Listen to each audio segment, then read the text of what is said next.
कि एमआईएम ने कभी सरकार बनाने का दावा नहीं किया। एमआईएम ने यही कहा कि हम भी इस मुल्क के शहरी हैं, हम भी इस राज्य के नागरिक हैं, हम भी टैक्स देते हैं। दूसरी जगहों जो तरक्की होती है हमारे यहाँ क्यों नहीं होती? 5-5 किलोमीटर पर गंगा में पुल बनता है, लेकिन हमारे 50 किलोमीटर की दूरी पर पुल क्यों नहीं बनता? आपके सामने खाकसार खड़ा है। 2018 में ही सीमांचल पुल निर्माण संघर्ष समिति का हमने गठन किया और पुलों की मांग का मुतालबा किया। जिनकी आंखें खुली हुई हैं, जो लोग द्वेष से ऊपर उठकर देख सकते हैं, जिनका जमीर जिंदा है, वो गवाही दे सकता है कि जितने पुलों का निर्माण एमआईएम के झंडा बुलंद करने के बाद हुआ, पिछले 50 सालों में भी नहीं हुआ।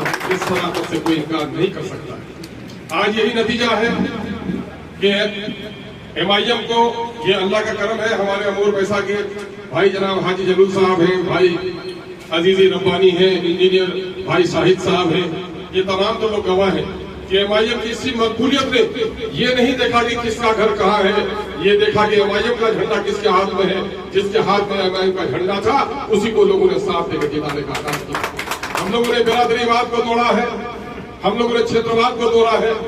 एमआईएम ने बैरिस्टर असदुद्दीन अवैसी साहब की क़यादत में समाज के दलितों को, पिछड़ों को, अक़लियतों को, कमजोरों को एक नई हिम्मत, एक नया हौसला देने का काम किया है, जिसको आज पूरे भारत में एमआईएम को एक नई नजर से देखा जाता है। मैं समझता हूँ कि जहाँ जहाँ लोग बिहार को जानते हैं, बिहार के दरभंगा को जाने की नहीं जाने, भागलपुर को जाने की नहीं जाने, यकीनन है ये बड़े इलाके हमारे हैं, लेकिन सीमांचल को आज पूरा देश ही नहीं जानता है। सीमांचल को आज देश से बाहर भी लोग जानने लगे हैं। ये किन की करामात है, किन की कोशिश है? ये कहिएगा कि अख्तरुल ईमान ने नहीं। मैं तो सीमांचल के आवाम का शुक्रिया अदा करता हूँ कि उन्होंने एमआईएम के झंडे को ताकत दी, एमआईएम के झंडे को वो मजबूत डंडा लगाया।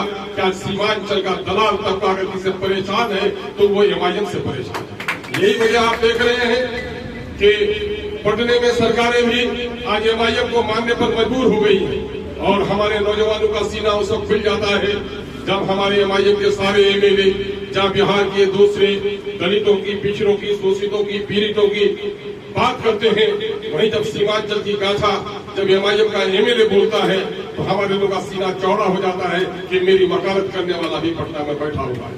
हमें फख्र है, लेकिन हमारे मेरे लिए चैलेंज भी है।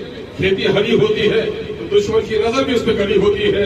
आज इस देश के अगर अभी साफ है तो बीजेपी है। आज इस मुल्क के आर्थिक स्थिति को अगर किसी ने कमजोर किया है तो मोदी है, वो योगी है, वो अमित शाह है। लेकिन अफसोस कि सीमांचल में जो लोग अपने आप को सेकुलर के